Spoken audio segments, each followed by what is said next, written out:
نبلش في الجلسة الثانية واللي هي عملياً الجلسة الأخيرة بعنوان اقتراب الآفاق المرئية والرقمية والمادية، الفن وصلاحيته الزمنية.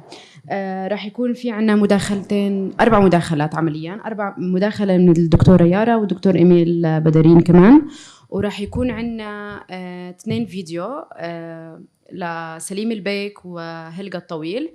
للأسف ما قدروا يكونوا معنا موجودين. هلقى عندها ارتباطات أخرى في جامعتها، وسليم البيك أصلا ممنوع يدخل على فلسطين. فنبدأ مع الدكتور إميل بدرين بورقة بعنوان السياسات الفلسطينية للمقاومة والمعارضة البصرية والجمالية. والدكتور إميل هو زميل أبحاث ما بعد الدكتوراه للكرسي الأوروبي لسياسات الجوار، وهو حاصل على درس الدكتوراه في سياسات الشرق الأوسط وماجستير في العلاقات الدولية والعلوم السياسية والتخطيط المكاني. في كل مداخلة مدتها 20 دقيقة. فبنقدر نبدأ هلا. اوكي، شكرا. انا كثير سعيد بوجودي هون، وبشكر المتحف الفلسطيني على تنظيم هذا النشاط، وبشكر الحضور كمان. راح احكي بالانجليزي لانه البحث اصلا بالانجليزي. اوكي. My talk is about visualization, resistance, and settler colonialism in Palestine. Unfortunate are the Palestine and the Palestinians. Unlike other countries and nations, they have to endure a vicious version of colonialism at a time when other nations broke free from the aegis of colonial domination. The tragedy gets even worse. As the natives, you are deceived to believe that you can have peace with the settler colonial state whose logic is elimination of the natives and all their traces from the landscape. Simply, you cannot. Land is everything in this conflict. Israel wants the land, and that requires the elimination of the Palestinian. And that also triggers extreme land appropriation and overproduction, which we can see all around us in the sort of settlements that are constructed everywhere, transportation networks, and so on. This is done for political reasons, pretty clear and straightforward reason. The purpose is creating facts on the ground that forever alter the spatial identity of the landscape, which indeed makes it easier to evict its inhabitants, but also to control their imagination of that land so they will no longer recognize their landscape. Almost omnipresent everywhere you go in Palestine. These glaring practices of settler colonialism are central components in the politics of elimination and control of the native movements and presence in space. Now, since the emergence of the so-called political settlements in the Palestinian discourse and political thought, basically mid-70s, a bit before that, and after 3 decades of active peace process, so-called, Palestine is especially disfigured. But more importantly, it is disfigured ideationally. The very Palestinian imagination of the landscape has been redrawn. Controlling imagination is fundamental to the political strategies by which colonial powers seek control over indigenous population. This is the same Palestine as it was or it were in other settler colonial contexts. Therefore, a Palestinian reclaim of their imagination of the landscape of Palestine is too important a strategy in the long-term struggle for decolonization. This indeed leads me to my larger and overall claim that Palestine no longer exists as an imagined totality. I here speak in broader terms, but it's more qualified in my book. Instead, what we see here, settler colonial disfiguration of the land and its people, have resulted in a discipline of detail, which is convenient for settler priorities. With this discipline, one is also trapped to believe that what has been going on here, everywhere in Palestine, all of it, is occupation. It is not.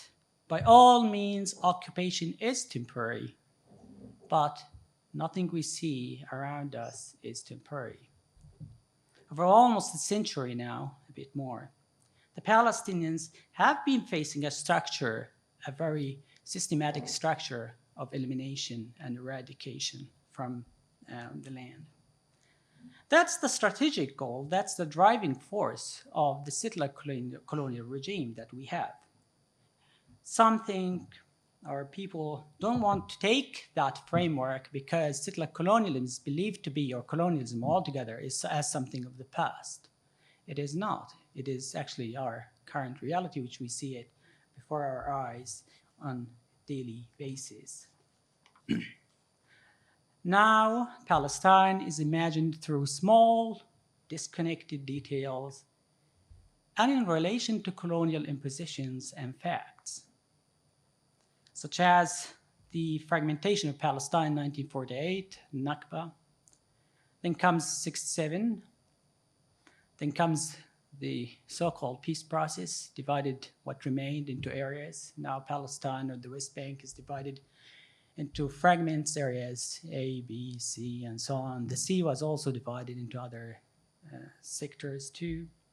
The wall, which separates huge chunks of the land. Politically, it's divided also into issues. Now we started to believe in Palestine as in terms of issues such as the settlement issue, Jerusalem, refugees, and so on, water, and so on. And its landscape also, especially Jerusalem, should deserve its own focus as well. Gaza is cut off and almost completely off bounds. The Palestinians in 1948 and exile almost excluded. These colonial facts have become referencing points, landmarks, icons, anchoring our representation and imagination of the landscape and how we circulate in it. It developed a new referential discourse. Palestinian landscape is now defined and represented in relation to settler impositions. How landscape is imagined and shaped is tightly linked to its people. Land here, the imagination of the land is very important to the imagination of the Palestinians as a whole.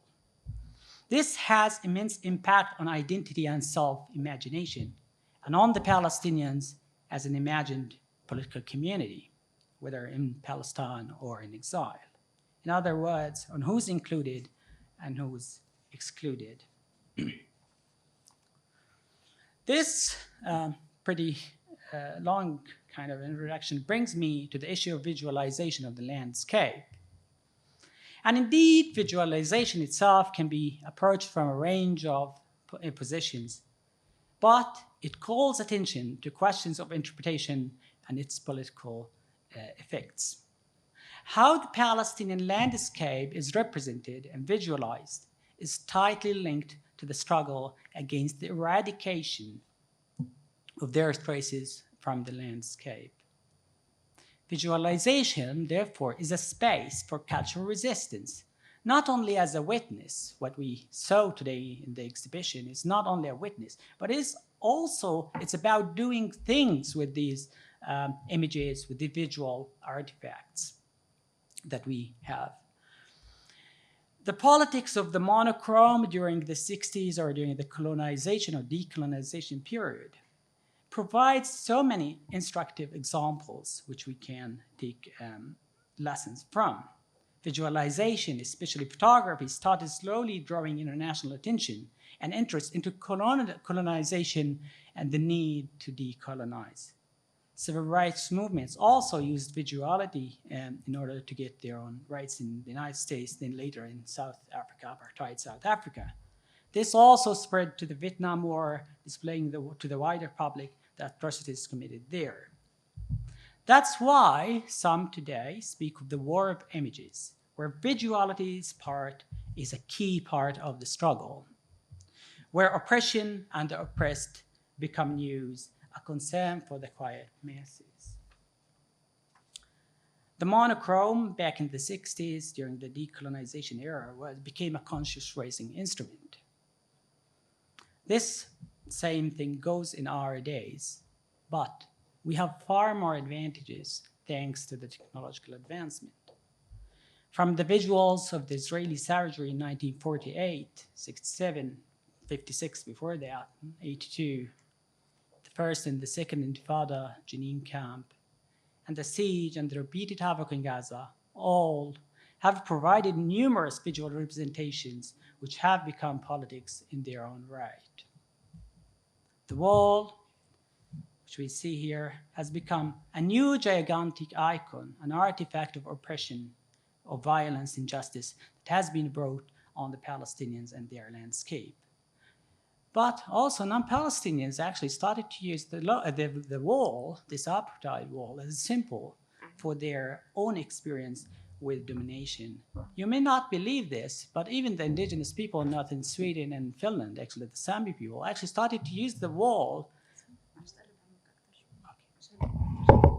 started to use this wall we have here in the West Bank to articulate their own experience with domination and resistance to in Swedish and Finnish state.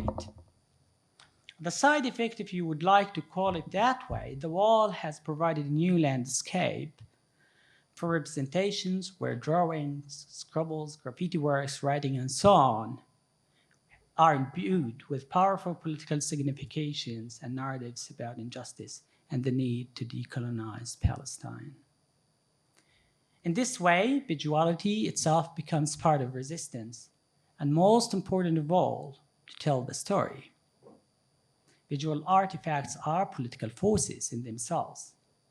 They often shape politics as much as they depict it. Indeed, visual fields such as arts, painting, photography, theater, and so on have always been part of the hidden transcript of the cultural resistance. But contemporary visual politics raised the bar now and changed the relationship between politics and visuality in unprecedented ways. Indeed, the technology that we use here, especially with the social media and the internet, has made visualization available to the masses, undercutting conventional monopolies over representation. And this opens new horizons for subjugated renderings and artifact to shape visual resistance and dissent, and thus to have local and international influence. My premise is that representation is a political activity. It is resistance, a critical engagement that is part of the broader cultural resistance. Having this said, and whilst touring the exhibition this morning, artists are not passive presenters, but indeed they are political agents in this struggle.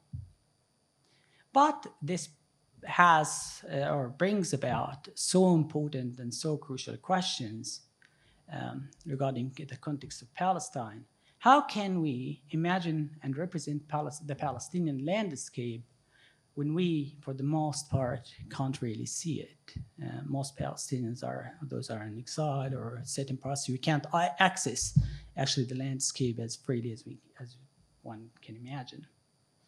Whilst it's being rapidly changing, and we are also bombarded with the small details of Palestine, as I said earlier.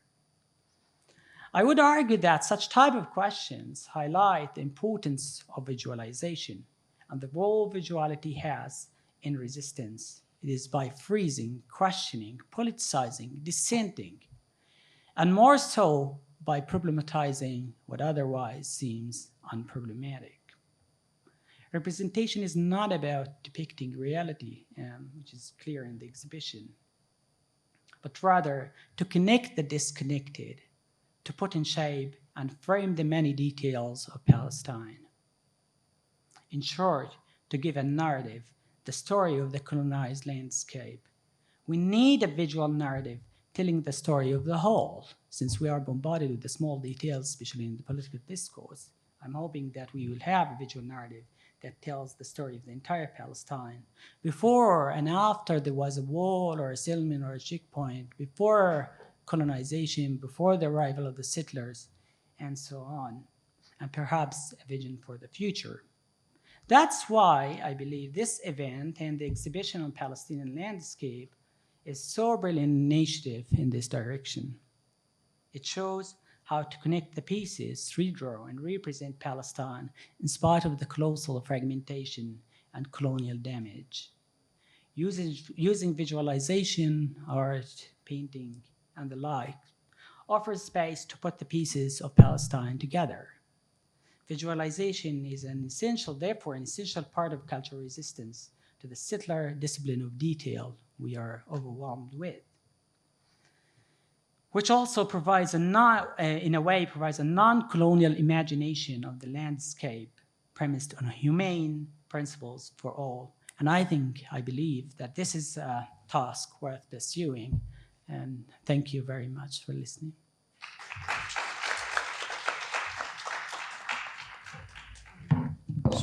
شكرا جزيلا دكتور إميل. بس قبل ما ننتقل للفيديو من سليم البيك، رح نمرر عليكم هلا زي نموذج للجولة الختامية في المعرض إذا حدا بحب ياخدها. تمام؟ أوكي. هلا سليم البيك.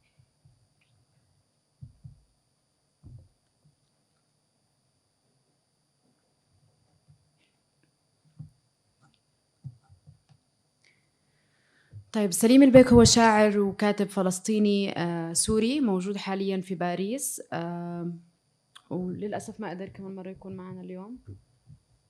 نبيل؟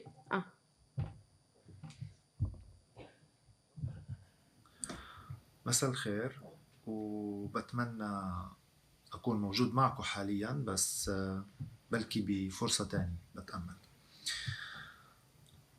أنا ذلك الآخر لدى فلسطين.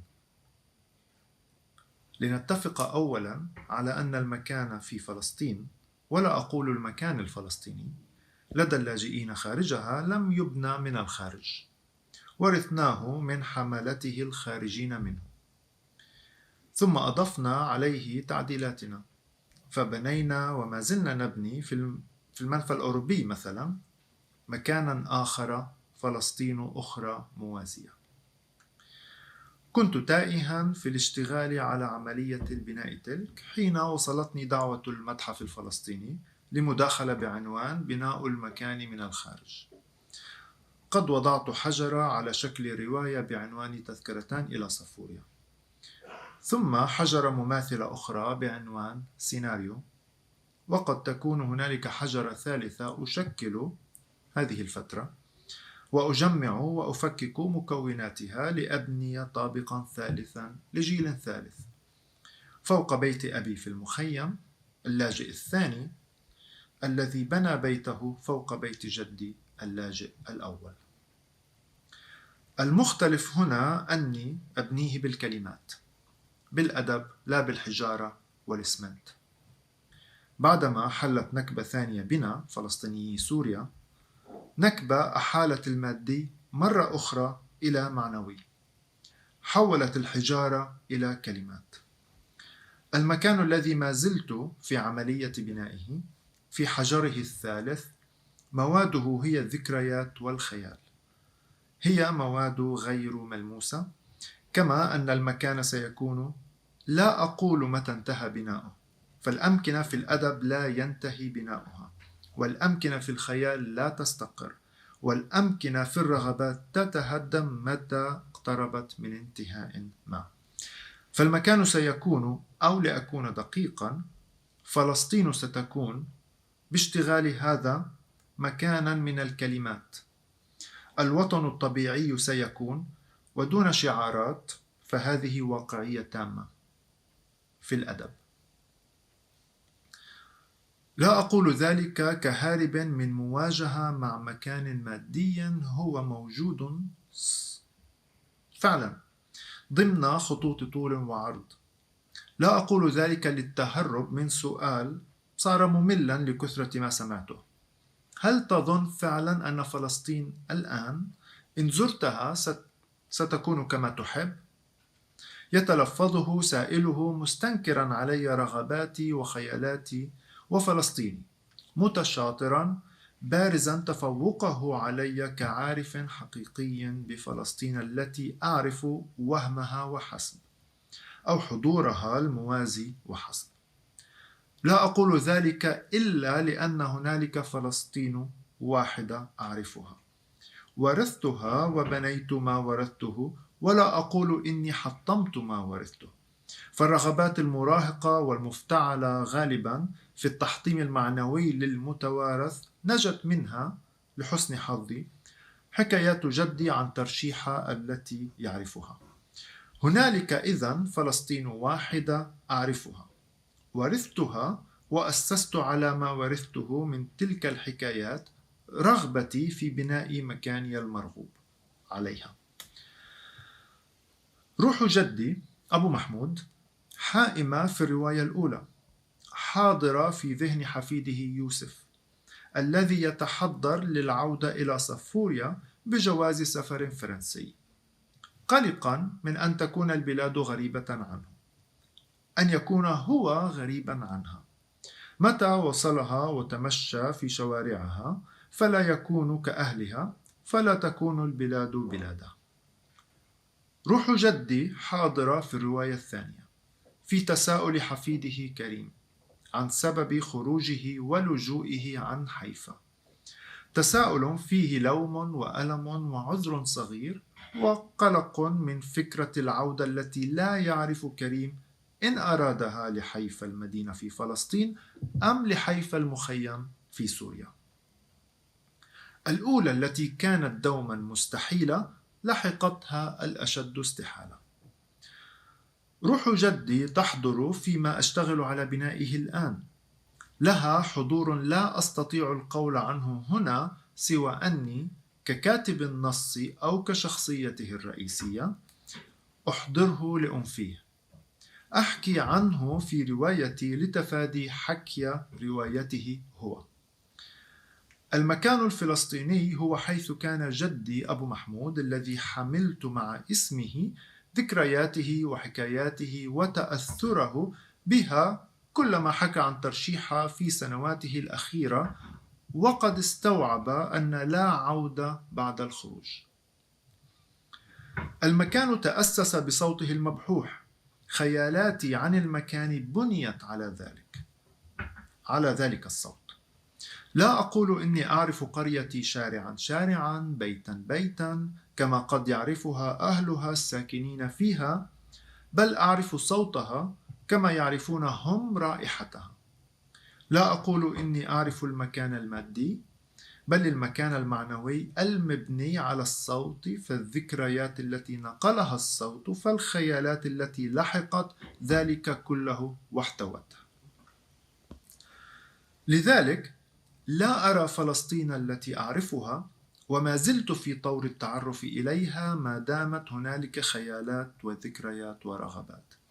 لا أراها خارج المكان، هي المكان لدي، فلا فلسطين أشد موثوقية من تلك التي حكاها لي جدي، والتي أسست حكايات على حكاياته.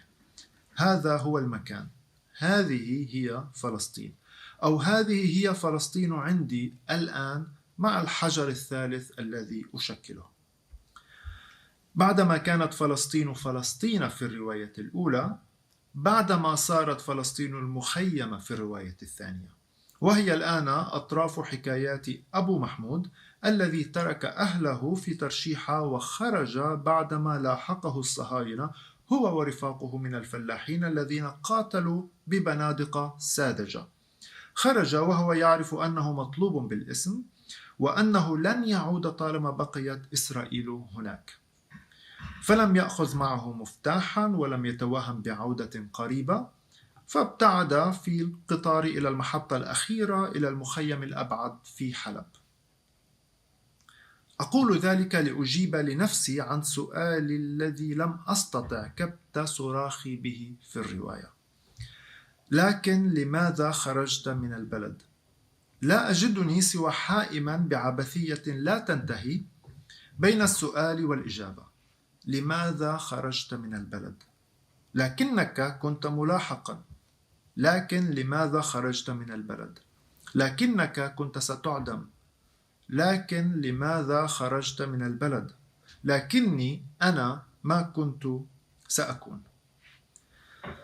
أكون هنا خارج البلد بانيا إياه مع جدي، من الأول، من النكبة، من الخروج من القرية، الخروج الأول، الخروج من المكان الأول، بناء على بناء، على الخروج الثاني، خروج أبي من المخيم، من بركة الوحل القذرة إلى بركة النفط العفنة، فالخروج بثلاثة أضعاف عن المكان الأول. خروجي أنا إلى البحر الأوروبي بزرقته الأشد إقلاقا من البركتين الغامقتين. المكان الفلسطيني يبنى في ذهني في هذه الأمكنة الثلاثة: المخيم والمدينة والقارة. يبنى لا ليكون صورة عن فلسطين موثقة بكلام لساكن في تلك البلاد بأني أعرف فلسطين أكثر من غيري. قد أكون أو لا أكون أعرف فلسطينه، المكان المادي، لكني أعرف جيدا فلسطيني أنا، المكان المعنوي، الذي أسسته بحكايات وذكريات وخيالات ورغبات، وهذه هي التي أسكنها. وحين أعود يوما إلى فلسطين التي لا أعرفها، أو حين أزورها، سأكون رؤوفا فلا أطالبها بأن تحاول التخفف من حمل التاريخ أو التماثل مع فلسطين التي أعرفها. أعرف استحالة ذلك، فلكل عالمها. متى أدخل واحدة أكون قد خرجت من الأخرى.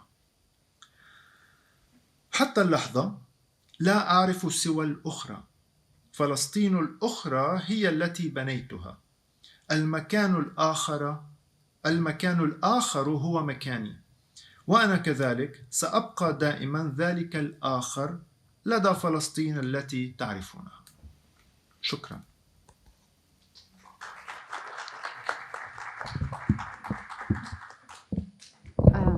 ننتقل هلأ للمداخلة الثالثة معنا بعنوان المشهد الطبيعي للوقت والجمود، اللي راح تقدمها الدكتورة يارا الشريف. والدكتورة يارا الشريف عملها بيمزج ما بين البحث والتصميم، وهي كمان قيم مشاركة لأسرار الحديقة الرقمية الذي يعرض الآن في بينري شيكاغو المعماري.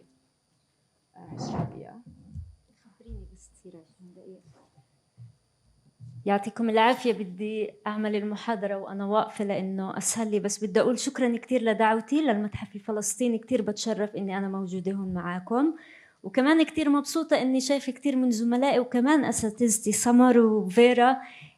كتير إلي الشرف إنكم تكونوا موجودين، لأنه أكيد كمان تجربتي اللي كانت معاكم بالجامعة صقلتني نوعاً ما. اعذروني بدي أحكي باللغة الإنجليزية وأنا كتير محرجة من هذا الإشي، بس لأنه الريسيرش صار باللغة الإنجليزية واللي نتج منه كتاب، وبالتالي بدي أضطر أحكي في اللغة الإنجليزية. So the title of the presentation is، خليني أتأكد إنه هذا بيشتغل قبل. لا ما عم بيشتغل. مطفي هو، بس هذا تضويع. ولازم هون. هو عمليا هناك. اوكي عفوا بدي اوقف هون. عنوان المحاضرة أو what I will be talking about today is an ongoing research, what I call an ongoing research by design that I've been doing throughout the past 15 years or so. The whole aim really of this research by design is to try to find new mean to represent Palestine, and a new mean maybe to revisualize Palestine, as mentioned by Emil, as a way to challenge that colonial image that we've been always accustomed to. And that was particularly significant for me when because I've been in the UK for a long time, It's always whenever the mainstream media or images that come from the issue of Palestine or the occupation of Palestine, usually we are faced with the wall or with the settlement, mostly the artifacts of the Israeli occupation that overtake the imagery, or this idea kind of emphasizing that myth of emptiness of the landscape. It almost kind of portrays, all these images portrays Palestinians almost as passive audience, in the sense that Israel creates architecture and we respond to it, or Israel creates landscape and we respond to it. في إشي صار غلط.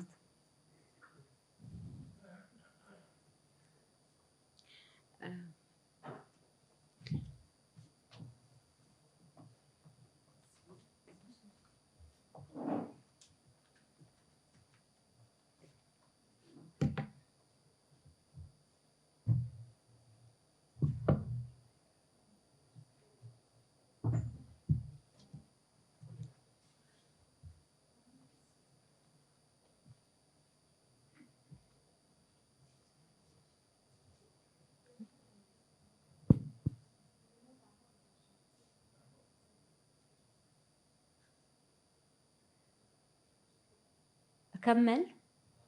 Okay, so really kind of as a way to challenge هذا الobsession of portraying Palestine more from a colonial perspective, my interest was really more about addressing the invisible angle of Palestine, Palestine of the everyday life, Palestine of the informality of how the architecture or the landscape or the cultural scene is being overtaken by this idea of immobility and time and the way we are trying to challenge this.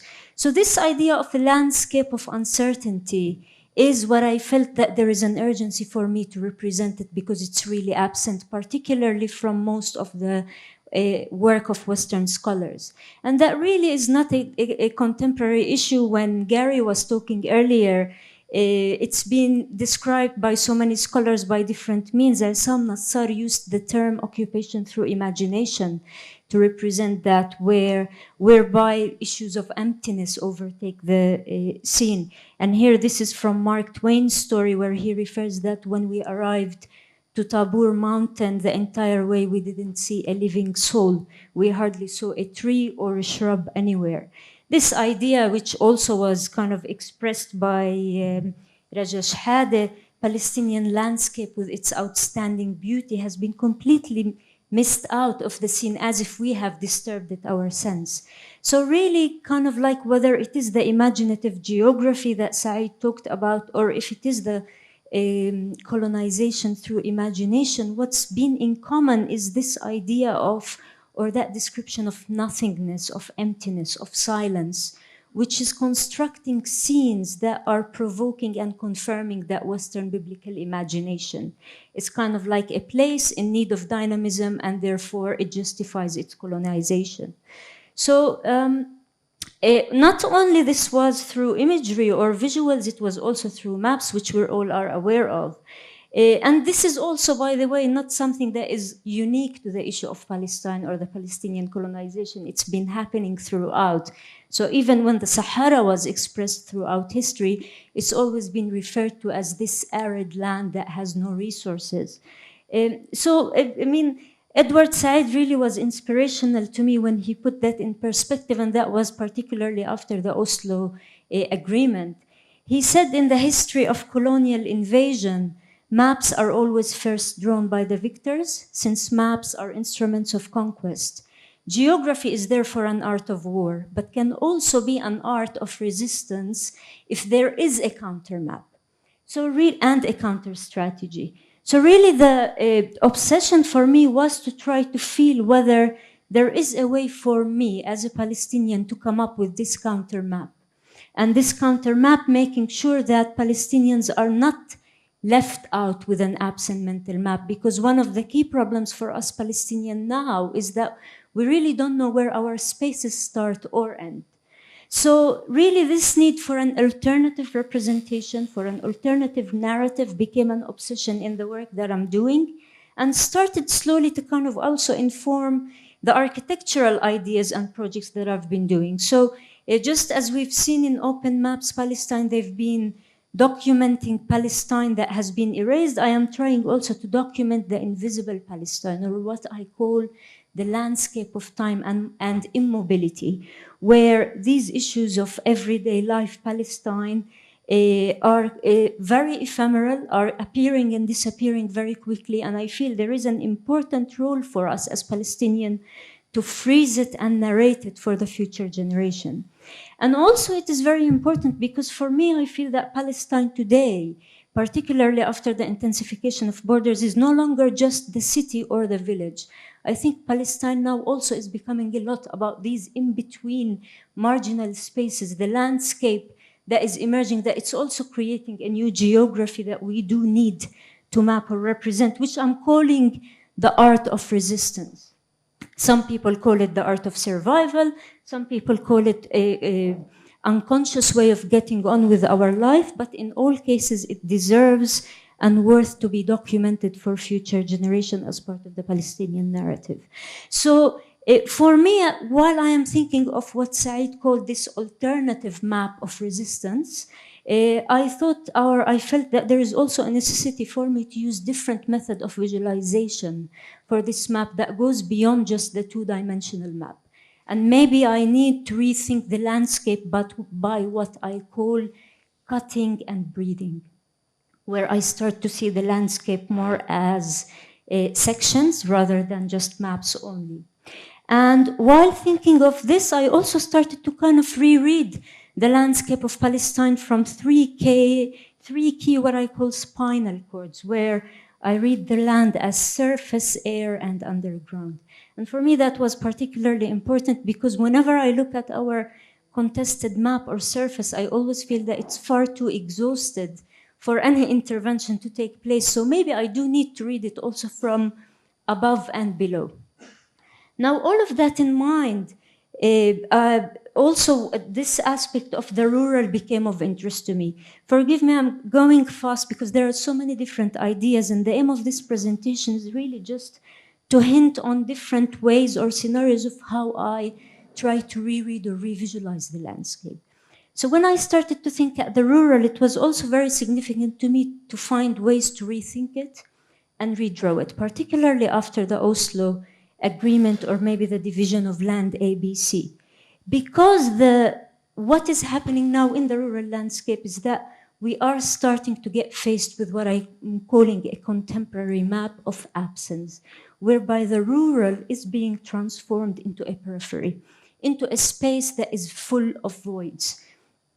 And therefore, this need for me to rethink the landscape, to rethink means of stitching it became important.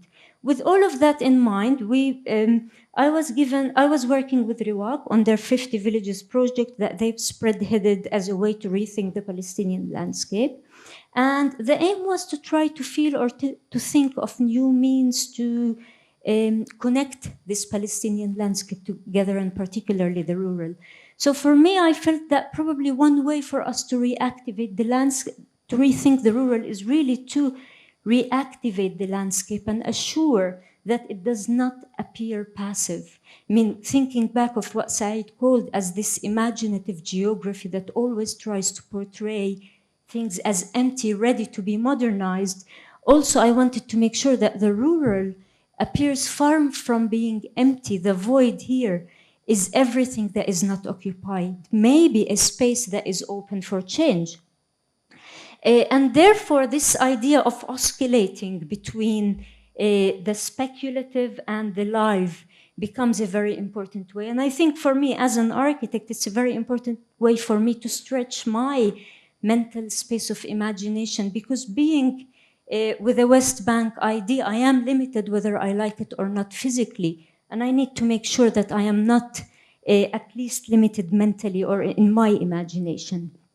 So when I start thinking about the rural landscape of Palestine, I think Omar in the morning was talking about the importance of us associating with the other users of this landscape. So when I looked at it from the top, from air, I came across very interesting research about the birds in Palestine And a study that a bird expert in Israel has convinced the Israeli Air Force Army that they have to train the army to watch birds.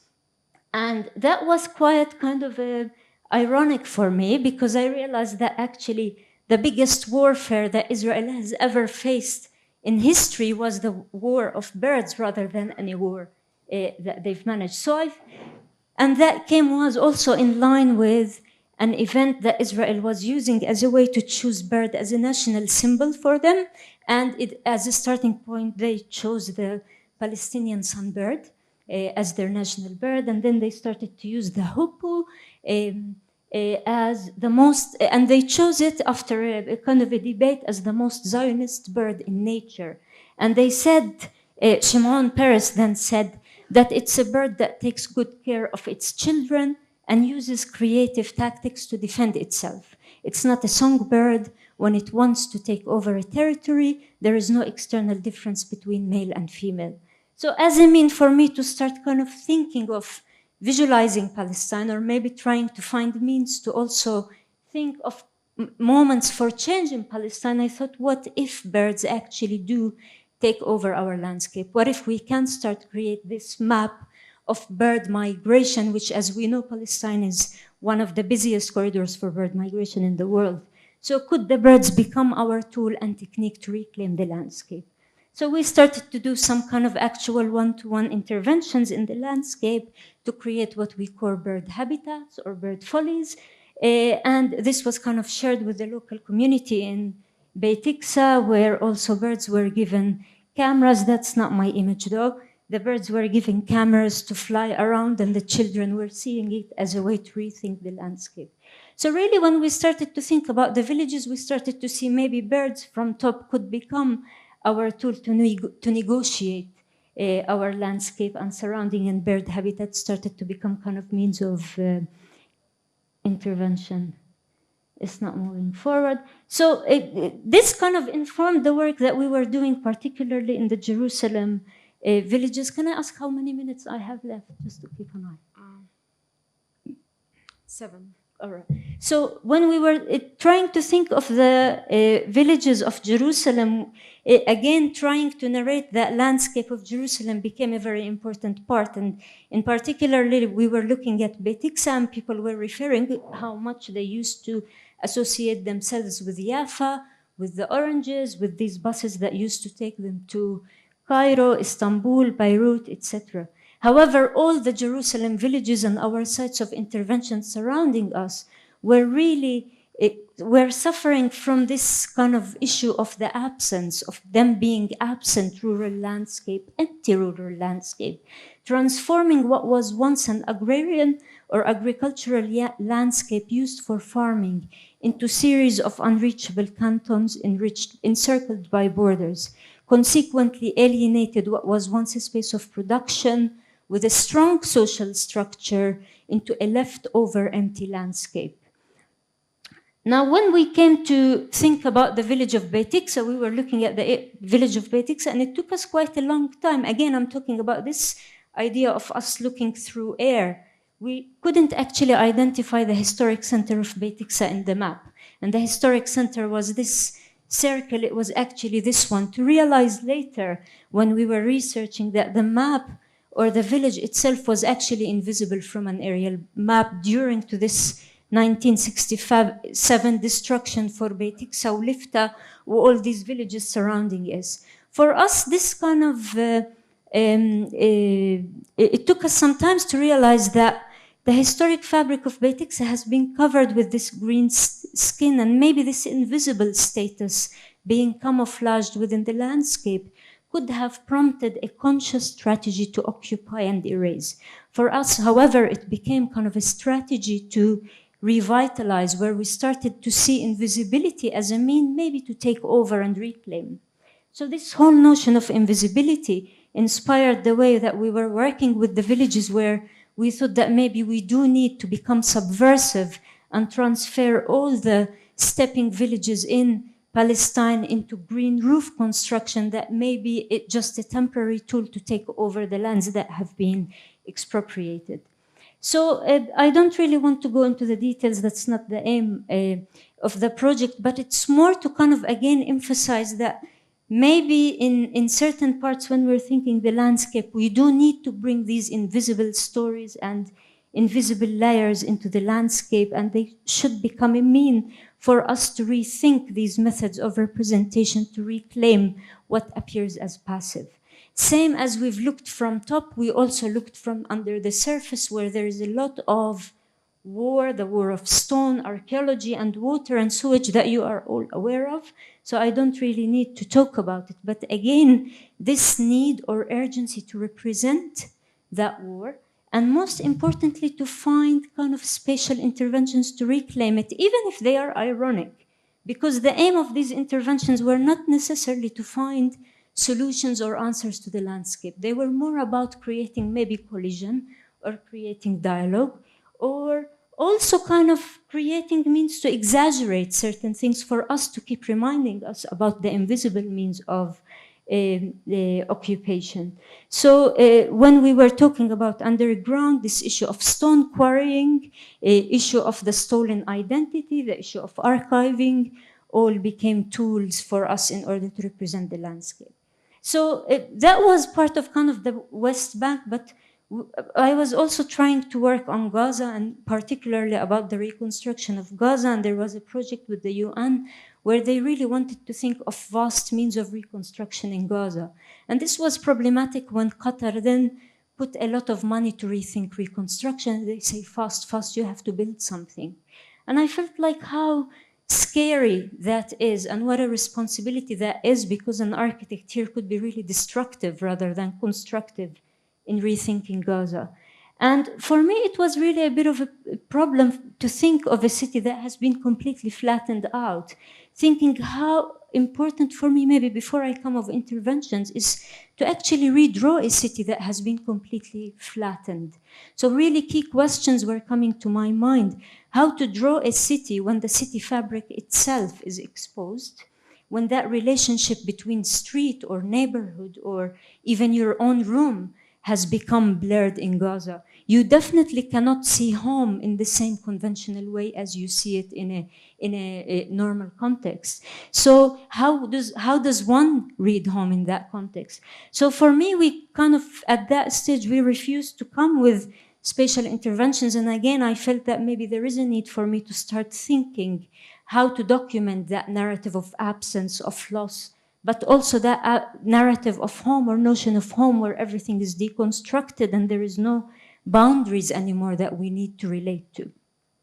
We therefore, when we were thinking about Gaza, we felt that maybe before we come with ideas to think home, we need to value the importance of reading the existing void spaces with its leftover and artifacts as key witnesses of time. That these same void spaces with their remains and traces are also an important part in narrating a city, and an important part of accumulating an archive for possible scenarios that have happened and possible scenarios that also may happen in the future. I'm aware of the shortage of time, so I'm gonna be very brief for the very few slides. So while thinking of this surface and air and underground, and also thinking of that rural landscape particularly that is becoming very passive and appearing very empty, part also of the work that I've been trying to work on recently is this idea of reactivating the margins and seeing the garden, maybe that notion of a garden. And we were in an interesting discussion earlier about this garden as a space of reappropriation. And garden particularly, and I'm talking here about the garden because particularly the villages that are mostly in area B and C, we are not allowed to do a lot of building construction. So I started to think maybe we do need the landscape itself as a garden. And here the garden in its representation, while it suggested so many means for settling in or domestication or control, in our case, maybe we need to read the garden as a space to narrate our rural landscape, and maybe as a space to become a machine for production, which is a project that we will be doing with Sakia very soon about this garden as a machine of production, as an active machine rather than a passive landscape. So as part of us thinking this idea of the garden, also we try to see that maybe also the method of representation is not only a way to challenge the colonial image or to document the current reality, but it could also a way to exaggerate future scenarios or future challenges that we're facing. So when we try to represent in the current Chicago Biennale the digital gardens, which is a project in collaboration with REWAP that I'm curating currently with Nasser Golzari, we started to represent the landscape in 50 years' time where actually we're not able to build anything. And maybe this digital garden is going to become our new our new speculative way to document our landscape. Maybe everything, the physical, will be lost and we need new digital mean to archive our landscape. And therefore all of these flowers or digital flowers contain DNA and contain information that are stored within that digital cloud that it's going to become our mean to narrate our story. So this idea of this current work of this digital garden is really to emphasize an experience of in-betweenness, of the experience of not knowing where our spaces start or end. That resulted from the fragmented geography. So we really no longer know whether we no longer know the relationship between real and imaginary, surface and below. We don't even know the scale, whether we are at the scale of a city or a neighborhood or even at the scale of a room. So really this idea of exaggeration is really to create almost moments of collision, of mental collision, not only of physical collision. So these are just kind of, I'll finish this slide and the slide after. So really the work is very much oscillating between real and realism, dream and realism, and I don't see them different because we do need to create these mental spaces. But I also, what I'm showing here is not necessarily, as I mentioned, trying to offer solution, rather to kind of just hint at moments of slow change. And I am arguing that maybe within the current exhausted context that we have, maybe we do need to apply subversion, maybe we do need to apply invisibility as a way to take over our landscape. The question, however, is how long do we need to apply it? So maybe we need to flood the land in order to allow it to cultivate. With all of that in mind, there was also a question, because we worked a lot also with heritage. When we are discussing Palestinian heritage, it's always this 50 years or longer landscape. And I always feel like it's quite scary what is going to happen in 50 years' time when we need to protect our landscape. Are we going to start claiming the wall or the stolen stones from that are taken in the settlements as mean to represent the Palestinian identity? I mean, we have also a crisis internally that we need to address. I would like to finish with this quotation from the activist Amira Haas, where she says, Israelis play chess while Palestinians play ping pong. And I think it is very important for us as Palestinians to play chess, because we do need to take over our landscape and stop coming through as passive audience, which we're not, because this exhibition that we've witnessed today in the Palestinian Museum is a fantastic new way of playing that chess game, which we should all accumulate. Thank you very much.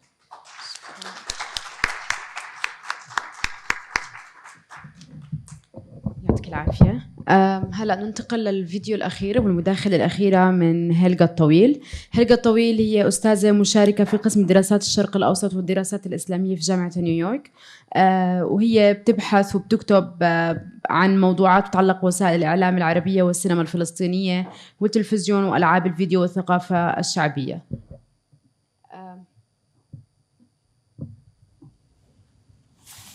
Hello. It's a pleasure to share a few words with you about this exhibit. And of course, it's an honor to be with you.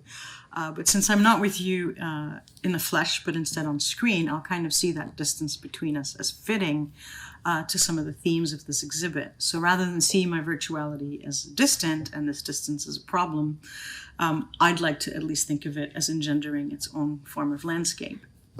What I'd like to do is touch on a number of issues that this wonderful exhibit, Intimate Terrains, Representations of a Disappearing Landscape, evokes. First, the question of territory, terrain, and distance.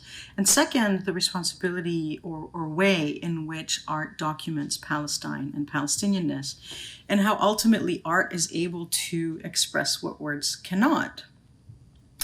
Before that, allow me to contextualize the title of my talk and of the exhibit. Now, the exhibit, in short, explores the changing representation of Palestinian landscape by a variety of artists through diverse media. Another way of putting this is that all art and all landscape are themselves a form of media, or more precisely, are themselves process of mediation. And what I mean by that is that landscape is imaginative. It is like a screen on which you want to see something, a poem that you want to write, a canvas on which you want to paint. So to represent a landscape is a creative process, both in the sense of making something, but also in that it requires an artistic interjection, whatever one's artistic language is. And in that way, it is a process of mediation, in that it creates a distance between a supposed reality and an image of it. But it's also equally a process that creates proximity in bringing closer that supposed reality for one to see. Art, of course, in that sense, is also a process of mediation, which expresses, represents, creates landscape. So it can be thought of as a form of mapping. So like a cartographer who inscribes into the land, right? Who turns one form of material reality into a mediated form. Thus, in the Palestinian context, I think this exhibit demonstrates individual and collective acts of mapping, of bringing into place, of marking territory, of creating spaces, of memorializing and imagining places, and bringing those into existence across a range of artifacts. In short, what they do is they help map Palestine. So this exhibit is really as much a geopolitical process as it is as much a geopolitical process as it is one of visual cultural production. This thus makes it a very salient practice of resistance in the Palestinian context. So as one moves through the exhibit and its different sections, loss, fragmentation, erasure, resistance, one sees, feels, hears, experiences Palestinian as an agglomeration. It may be incomplete, but it is definitely multifold. It is the West Bank of Yazan Khalili and Tamari. It is the Gaza Strip of Suha Shaman and Taysir Batniji. It is the Jaffa of Sliman Mansour's Woman in an Orange Grove. The Jerusalem of Sophie Halabi and Jacques Persekian. The unknown and uncomfortable exilic space of Tariq al-Ghassain and Basma al-Sharif. It's also the non-place portrayed by Samira Bedran, the dystopian future space in Larissa Sansour's work, as well as the physiological and kind of more biological space of Mahoul's blood prints. Collectively, what these communicate is that Palestine is multifold and polysemic. It is the disappeared past and places, the shrinking contemporary reality today, the inaccessible places, and of course, inaccessible time. It is also the Palestine that is confined in the space of walls and camps, but equally that of the pan-territorialized experience of exile and an uncertain future. This doesn't suggest that there's no such thing holding them together in unison, but rather what they portray is the uniqueness of a Palestinian spatiality that is one that's defined by negotiations of space rather than space itself. So the negotiations of the mobility and immobility that these spaces engender. So as we all experience it, no matter where we are, being Palestinian is having to do with negotiate, challenge, resist various techniques and power struggles over movement and sedentariness, over mobility and immobility.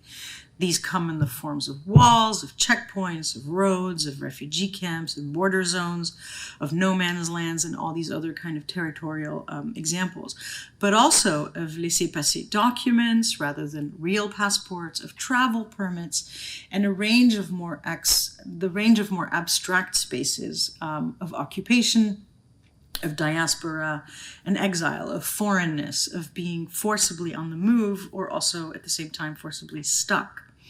So recall Edward Said's claim that there is no overarching theory from here to there or from there to here, and that there's no clear organized or straight line to the Palestinian story. That the very conception of Palestine, and with it its spaces, actually needs to be realized and reformulated in a more elastic manner. And so as the works displayed here collectively indicate, there is no one correct, central, or authentic departure point for the nominal geography of Palestine. So Palestinianness is not simply is not simply a postmodern condition of being deterritorialized, nor simply an exilic condition of homelessness. It is an all-encompassing variety of re-territorializations within, among, between, and through different time places. So following from this, Palestinian art is not an art that necessarily or only necessarily deals with these arising tensions of spatial shifts, but with their consequences, with how the tension of spatiality is experienced, how it's practiced, how it's communicated, how it's negotiated out of a very complicated territoriality and territory. That is something deterritorial and pan-territorial, if you want, at the same time. It hovers above a specific territory, it crosses over and between them. So it's not the land so much, the territory itself, that defines us as much as the relationship which we end up having with the mobility and immobility in relation to the land. Can we touch it? Can we see it? Do we remember it? Or do we know it through our parents or grandparents or great-grandparents? Can we get in? Can we get out? And when? In the same way, it's not the land that defines these artistic landscapes, but the relationship that they have with the geography and spatiality of that land. So these are related and defined by the terrain, but they also move beyond it. In other words, I think both the real and the artistic or virtual Palestine is itself multifold and multi-situated. So to attempt to classify either Palestine or the artworks on display in this exhibit with any fixed typology of time or territory actually limits the very transgressive quality of always moving beyond confines and into these shifting flights and leaps that are characterized by these pieces brush strokes, by their apertures, by their soundscapes, by their collages, by the way in which they're put together. And this is precisely what actually makes them Palestinian, in that they deal with these various time-space processes that weave disparity, disconnection, fragmentation, unsynchronization into the fabric of life. Now, this is an experience shared by all Palestinians, no matter where or when, because Palestinians in a certain way exist in these spatial temporal slip zones, and art is the space where we create and collect these those conscious and unconscious slips, right? The experiences, the memories, the dreams, the myths, the spirits. So art is more than the sum of its parts. So now let me move to the question of the significance of representing Palestine. So something else certainly comes to mind as one moves through the exhibit, and at the same time kind of be aware of the subtitles of the exhibit, right? Loss, fragmentation, erasure, resistance. It's a story we are all, unfortunately, well aware of and familiar with. But what if we were to turn these on their heads, to think of their opposites? Now, these four terms are explained as the political dispensation that structures the works of art that we've seen. And I'm not suggesting that we negate these, but rather in recognizing that art is and can be an open-ended form, what if we added their antonyms alongside? So, along with loss, we would have accumulation and gain. Along with fragmentation, we would have synthesis, integration, collectivity. Next to erasure, we have capture, documentation, creation, validation, construction. And what would happen to resistance, which we would define necessarily as defiance, protection, struggle, safeguarding? The companion would be liberation, cooperation, deliverance, emancipation, sovereignty. So I don't mean these as a semantic exercise, but rather to point the possibility that is inherent in art. And to look, and then look again, at the exhibit and see how these pieces actually fill these slip zones, not as a lack or a loss or fragmentation or an erasure, but also as an accumulation, a collectivity, a capture, a validation, a form of deliverance. If any form provides us the ability to not just think in opposites, but also in simultaneity, to accept, to challenge, and to overcome in a kind of dialectical fashion, that something can be both A and not A, it is, I think, in the realm of the arts. Of course, here today we're talking about visual art for the most part, but we could equally be including film, music, poetry, literature, theater, performance, dance. So really the kind of range of visual, sound, and performing arts. And it is within these spheres that Palestine exists, if you will, in all of its difficulty and beauty. So the significance here is that while the territory of Palestine may be undergoing a process of enclavization or shrinking, there is also this simultaneous expansion that is happening in this more virtual creative realm. So Palestine is more than just a contested territory. It has also become a potential space through which the land and individual beings can re-territorialize themselves onto these lost spaces, to these shifting geographies, the imagined futures of Palestine. Art thus reveals the geographies that lie behind these deformations that we tend to describe Palestine with, such as walls and checkpoints and so on. So that the process of memorializing, of problematizing, of contesting, attesting to what Palestine was, is, and will be, this is what these artworks do. And so they are, in their nature then, in a kind of very expansive process. So while the physical borders and terrain of Palestine may be shrinking and Palestinians may be living in this kind of decreasing physical space or a sort of shifting physical space, what art demonstrates is how we experience this kind of simultaneous expansion of spaces. It demonstrates the limits of official, of anything that is official, of the official, right? So things like documents and maps, which generally abstract a power typology that is not only hideously partial, but also often saturated with the sweat, struggle, and clamor of people who steadfastly demand their dignity. So what art provides is a history that remains to be written in those spaces, which has to extend from the indifferent calculations of geopolitics to the very intimacies of the home, the body, the soul. So it forces our focus not on the tangible physical characteristics of the nation state, but on the symbolic spaces of a nation and of national identity.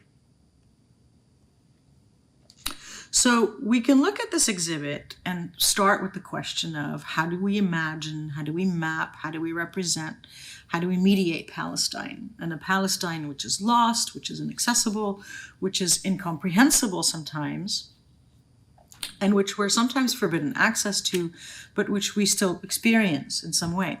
But we can also reframe our questions as kind of artistic ones, or kind of reverse the questions of how does the political change in the face of the artistic, of different art forms, of different technologies, and of different media.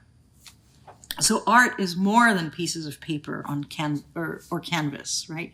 It is more than shots of a screen. It is stories, conversations, songs that are lived out of a place. They make us aware of emotions, of particular memories and life experiences, of social relations. This is precisely the place and work of art, to evoke those spaces that are often unmappable. So collectively then, what these pieces do in this exhibit, as much as they are about a Palestinian landscape, they expose a fundamental human response, a mixture of fantasy, of curiosity, of mystery, and authority in wanting to fill the space of the unknown, or the unspeakable, or otherwise unrepresentable. So if the combination of Israeli colonialism, of late capitalism, of exile and diaspora, of siege, of exclusion, produce these kind of unimaginable spaces, it is ultimately art that I think can make sense of them. And that space can then transform to follow art's lead. In an interview with Larissa Sansour, she explains her work in the following way. I resort to fictionalized space to address current political realities. In the case of Palestine, the political reality on the ground has taken such a dramatic development that it is more surreal to address the situation in an understated way rather than resort to hyperbole. Sometimes, and as in the case in Palestine, the political reality can reach such an impasse that regular methods of addressing the problem are rendered futile. Now, she may be talking about her own form of art, but I think that this is equally applicable to the range of pieces that exist in this exhibit, which suggests this, that art is that which is able, or art is that which enables us to speak when words are unable to explain. Art is that which enables us to find ourselves and lose ourselves at the same time. In other words, art allows the individual, the writer, the painter, the filmmaker, the poet, if we prefer, as well as the spectator, to achieve a breakthrough to some as yet unimaginable new mode of representing, or a new landscape, if we want. In the Palestinian case specifically, art is where both the artist and the spectator can reconstitute oneself in these shifting geographies beyond the confines of territoriality. A space where they can address that relationship between the mobility and immobility that is at the heart of Palestinianness. So by way of conclusion, I'd like to just maybe sort of celebrate intimate terrains, representations of a disappearing landscape, and suggest that really it achieves a double goal, one of mapping geopolitical Palestine, but also one of mapping the affective Palestine.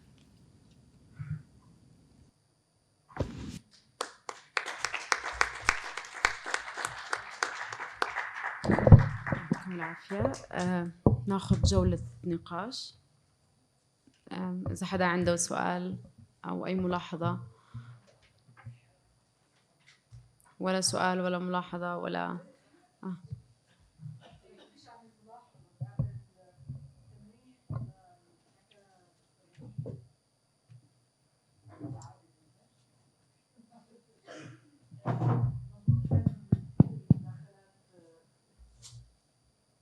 المداخلات كانت كتير يعني كتير عظيمة، لأنه دخلت بصميم، بديش أعمل دعاية لحالي، بس بصميم عمل عملته أخيراً وهلأ معروض بمركز خليل السكاكيني، اسمه كم من محارب مرة من هنا.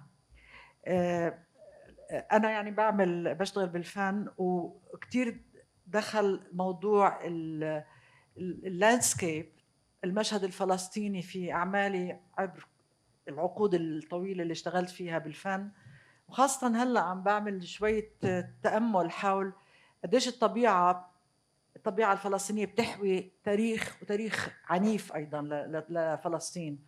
عاد كم من محارب مرة من هنا هو نوع من الرفلكشن عن طبيعة، رسم لمشاهد طبيعية عملتها بطريقة لما خلصت منها لقيت إنه هالقد هي فيها نوع من المثالية والشاعرية نوعا ما، إنه شعرت إنه هذه الفلسطين اللي بتأملها واللي تأملتها وأنا صغيرة ولا أزال، ولكن مش هي الحقيقة. وفكرت، قرأت كتير ولقيت عبارة عن محمود درويش بيقول ومر المحارب من هنا. فكرت كم من محارب مر من هنا، وهيك انطلقت بمشروع بحب إنه تشوفوه لأنه بيفرجي الاختلاف بين الشيء. أوكي، يعني مش دعاية هاي بس مشاركة. يعطيكم العافية. أنا كان في عندي طول الوقت بالحديث عن المشهد الطبيعي كان في عندي سؤال إذا بنقدر يعني نحكي عن الزمن وعلاقته مع المشهد الطبيعي، لأنه بكل التغير بالمشهد زي ما صار في تغير بالجدار، وهو موضوع عم بتناولوه الناس اليوم، إنه لما صار في جدار صار في دقائق من النهار الفلسطيني اللي عايش بقرية جنب الجدار عم بتغير، بمعنى إنه بطلت الشمس تكون موجودة، يعني أو صارت الشمس أقل بدقيقتين عند هدول الناس اللي بيعيشوا جنب الجدار. فسؤالي عن علاقة الزمن بكل هاي التغيرات اللي بخلقها الاستعمار بالمشهد الطبيعي الفلسطيني، لأنه لحد هاي اللحظة ما في دراسة بتتناول هذا الموضوع، مع أنه كثير مهم بحياة الفلسطينيين، حتى على موضوع المعابر أو بدناش نحكي معابر الجسور، أو للناس اللي بتروح تشتغل بإسرائيل. فكل الوقت تبعهم عم بتغير بناء على الوقت اللي بتحدده لدخول للعمل هناك، أو حتى الأماكن اللي بيكون موجود فيها هاي الحواجز أو هاي المعابر. بعرفش لأنه في جدلية كبيرة على موضوع معبر وحاجز وكذا. فكمان حياة الناس اللي قريبة من هاي الأماكن عم تتغير، عم ينقلب الليل تبعهم لنهار وعم بيشتغلوا بالنهار وكذا. ففي يعني المشهد عم يخلق تمثيلات مختلفة لها علاقة بالزمن الفلسطيني كمان. بتخيل هذا سؤال منيح إنه نطلع عليه بالمستقبل، أو ما بعرفش نفكر فيه.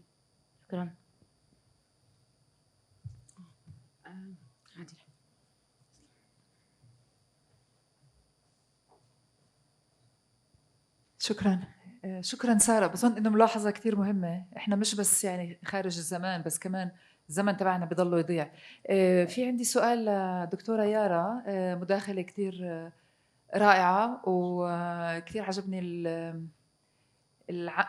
عملية التفكير تبعك. بس أنا حسيت إنه الشغل اللي عم تحكي عنه كأنه شغل فني، يعني كأنه يعني البروسيس أو العملية اللي عم توصفيها كأنه زي الفنانين هلا ما بيشتغلوا، وخاصة بتضلك تحكي انه بدك تغيري المساحة الفكرية، يعني هذا شغل الفنانين يعني كأنه which is fine. بس انا هذا اللي اثار انتباهي. فسؤالي إليك، لانه كان في صورة هون كنت في بيت إكسا، بظن هاي صورتك انت في بيت إكسا، والمشروع تبع رواق. فانا حابة اعرف انه كيف كان شغلك على الارض مع هاي الجماعات، ايش اللي عملتوه، وكيف كان تعامل الناس؟ هل هو عملية تكملة الزراعة فوق؟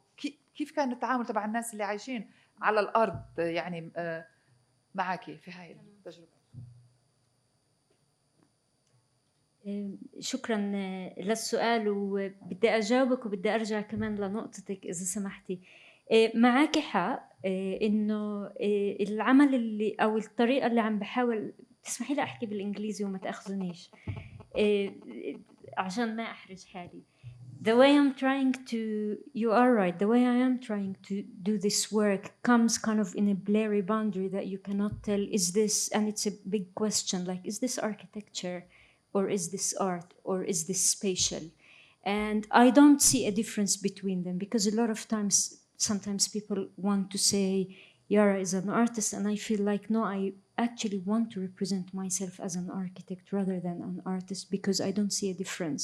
Because there is a need for us to rethink spatially our landscape. ومرات interventions are not necessarily through buildings. Sometimes we need to interrogate it through these visual representation. When we come to translate into physical project, I mean, for us, the key aspect is that how we are for me particularly, how am I able to observe very little details of everyday زي مثلا people crossing checkpoints or these informal networks, particularly in بيت إكسا، ممر مهم للعمال اللي بيروحوا من الضفة الغربية للقدس.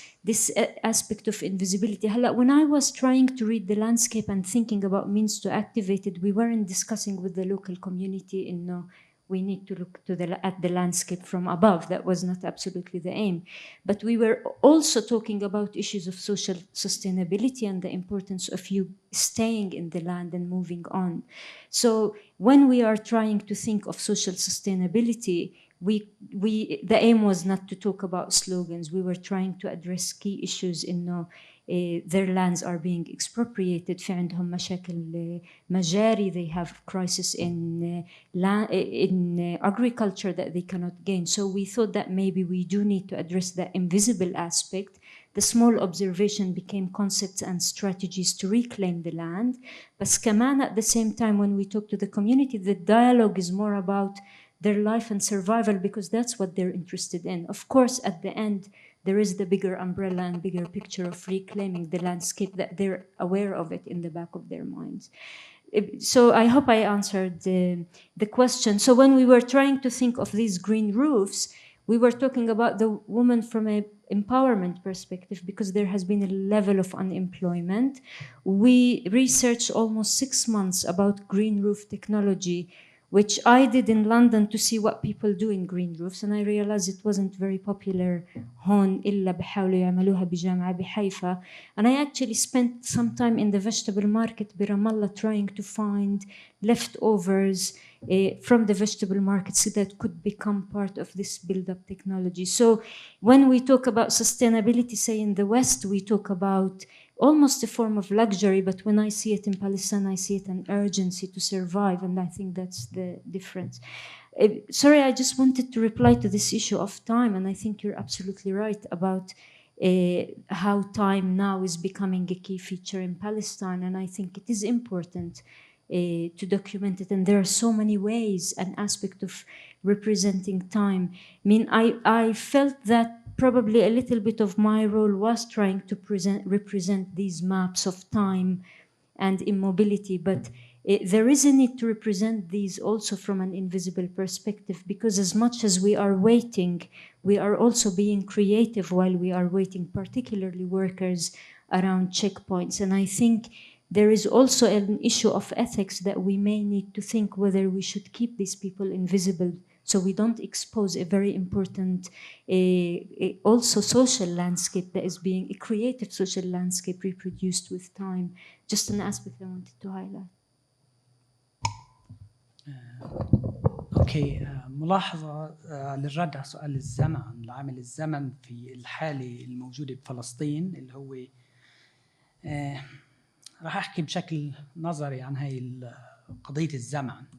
وأول شيء تبادر لذهني هو هايدغر، أنه كان يحكي عن being، الوجود، وكيف أنه الحاضر والمستقبل والماضي هن مترابطات مع بعض في الزمن.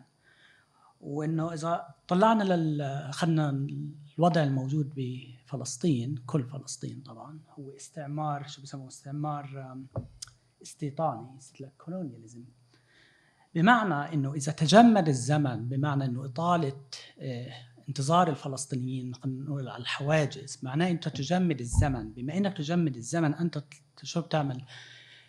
you eliminate، تسرق الحياة، أو أنك تصادر جزء من الحياة، لأنه الحياة هي تقاس كمان جزء منها من الزمن. والشيء المهم، بما أنك أنت تجمد الزمن أو تبطئ الحركة، أنت تقلل من حركة السكان أو المواطنين الأصليين في الأرض، وهذا له علاقة بين الإنسان والأرض. وبهذا المعنى يصبح تسهل عملية محو الأشياء الأصلية منها، محو السكان أو البنايات أو التاريخ وغيره.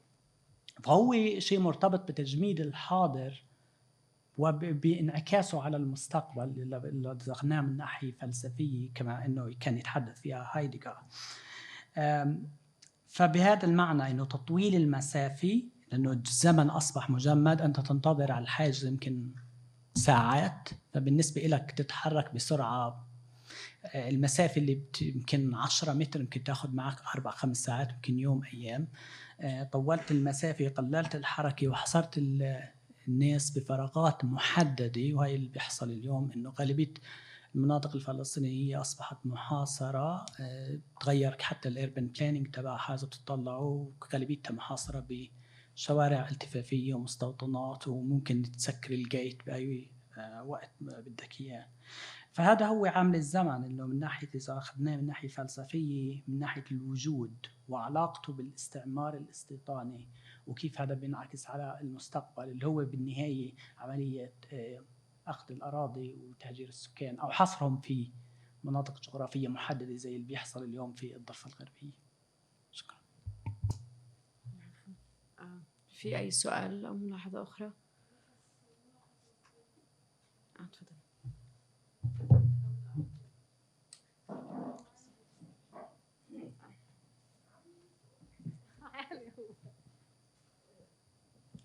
يعني أنا مضبوط انبسطت. لفوق. المضبوط انبسطت أنا اليوم من البرزنتيشنز اللي سمعناها، معظمها يعني منيحة وجريت. إميل ويارا المضبوط كثير اليوم أبدعتوا. طيب يارا، بس إحنا عملنا روف جاردنز وجرين جاردنز قبل 10 سنين في الجلزون، بعرفش شو صار فيهم هلأ، وقبل 2 سنين في مخيم قلنديا ومع الطلاب. والصراحة التفاعل الاجتماعي كان كتير كتير منيح مع أهل المخيم والطلاب، وحتى في طلاب كانوا يقولوا إحنا ما كناش نعرف شو المخيم وإلى آخره. بس أنا في ملاحظة حبيت أحكيها، إنه كلنا اليوم الكل حكى، والكل حكى في سياق الاحتلال، يعني فلسطين واللاندسكيب والاحتلال. أنا يوم لما بديت أعمل البحث تبعي على فلسطين، وكان موضوعه عن recreational spaces و landscapes في فلسطين، وقلت إنه أنا هذا كله بدي أعمله عشان صالح الناس، وبديش أجيب سيرة السياسة النهائي. في الآخر البحث كله كان سياسة، ما زبط ما يكونش فيه سياسة. بس هاي الملاحظة اللي بدي أحكيها، إنه ما بنقدر بفلسطين إلا البوليتكس دائما تكون فوق كل اعتبار. وجود سياسي. طيب، ملاحظات أخرى؟ يارا ننتقل للملاحظات الختامية. أوكي. طيب، ننتقل كمان مرة مع يارا للملاحظات الختامية لندوتنا اليوم.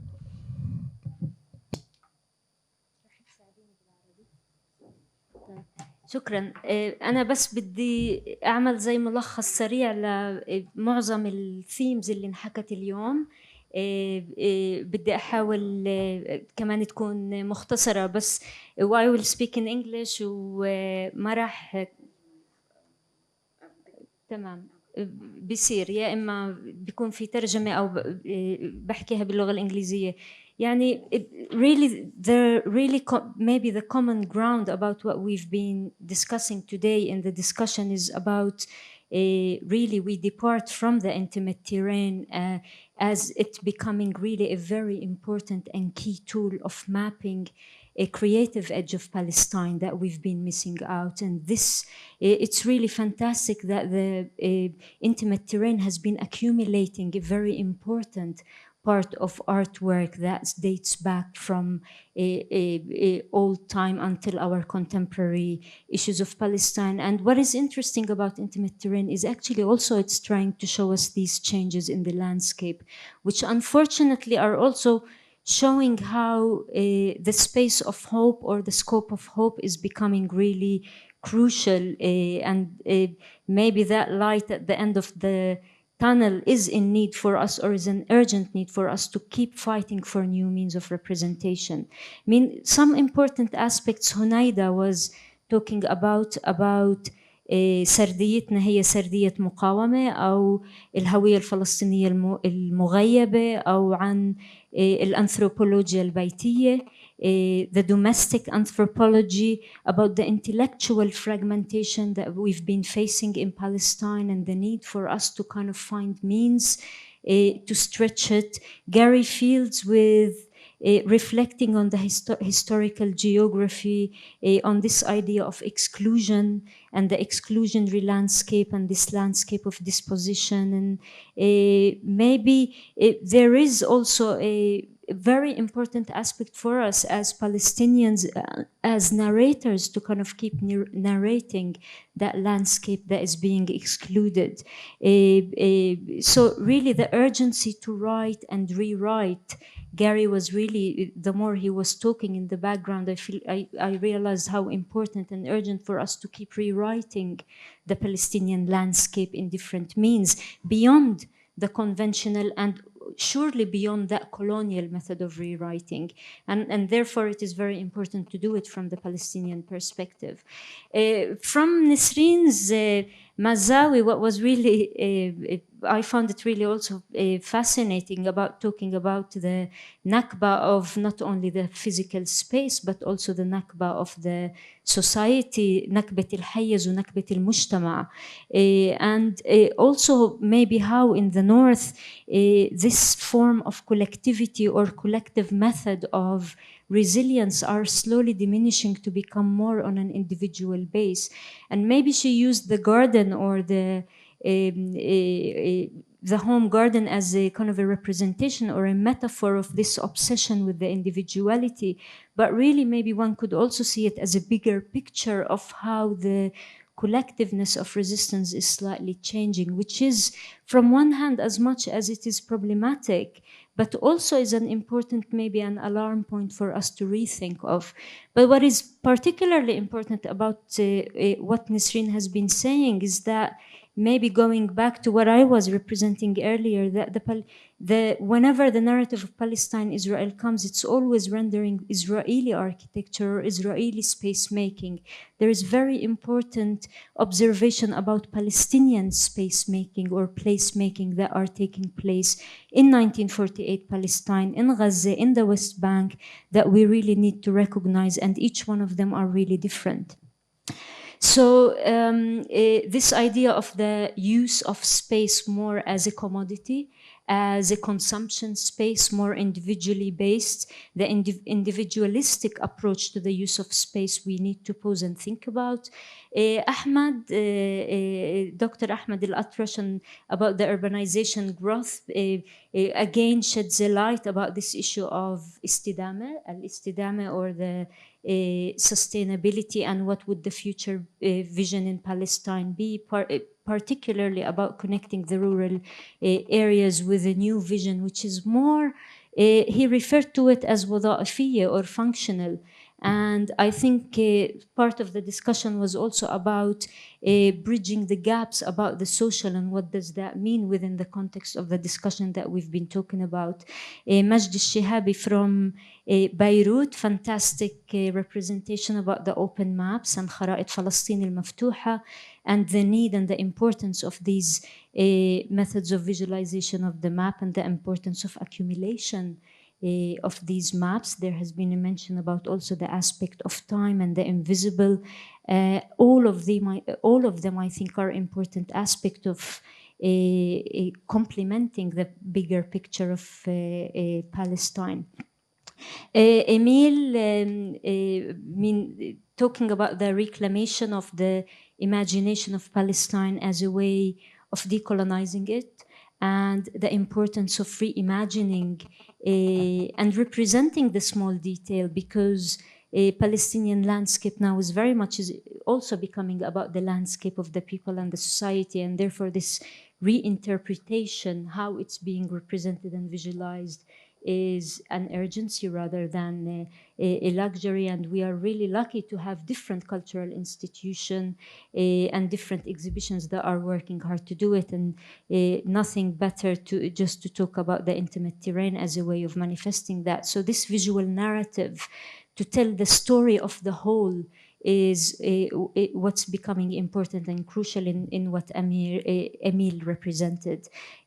Salim talking about the other Palestinian, and really stretching, emphasizing on the importance of stretching the Palestinian landscape beyond just the landscape of the historic map, and making sure also that we do not forget the importance of the Palestinian refugees abroad. And I found it quite sad and fascinating at the same time, him talking about حيفا المخيم وحيفا المدينة نفسها, and this idea or dialogue between the physical and the virtual space, which again opens up endless boundaries in us how we need to represent Palestine. Same talking to Helga Suri and her issues or her representation of this landscape of the imaginative, or the art as a process of mediation, the geopolitical process and the importance of really addressing the unknown and the comfortable, the dystopian, the uniqueness of the Palestinian spatiality, and the different means and measures that are required for us to re-represent them. So really time, space, temporality, the temporal slip zone, all are very important and emerging themes that we need to keep addressing through our visual representation, particularly through art. I hope I represented and reflected on everybody. So if there is anything else, Marah, you would like to... يعطيكم العافية جميعا. شكرا كثير على حضوركم. شكرا اللي ضلوا معنا كمان طول اليوم من الساعة 10 لهلأ في كل المحاضرات. شكرا دكتور عمر على مساعدتك، وشكرا لجميع الحضور، شكرا لجميع المشاركين كمان واللي قدموا الأوراق. بحب أذكركم إنه جميع المداخلات اللي تقدمت اليوم واللي تقدمت كمان طول السنة راح يتم نشرها في كتاب بآخر 2020 مع المداخلات اللي تتقدم في سنة 2020 كمان. ترقبونا وانتظرونا. هاي الفعالية أو الندوة الختامية كانت لمعرض اقتراب الآفاق. راح يكون في كمان محاضرات، ندوات، إطلاق كتب، عروضات أفلام في البرنامج المعرفي والبحثي، وكمان راح يكون في أنشطة مختلفة بالبرنامج العام للعائلة ولمختلف الأجيال برضو بال2020. هذه مش دعاية، كمان مرة هذه دعوة للحضور والمشاركة في الأنشطة. ويعطيكم العافية جميعا وشكرا مرة أخرى.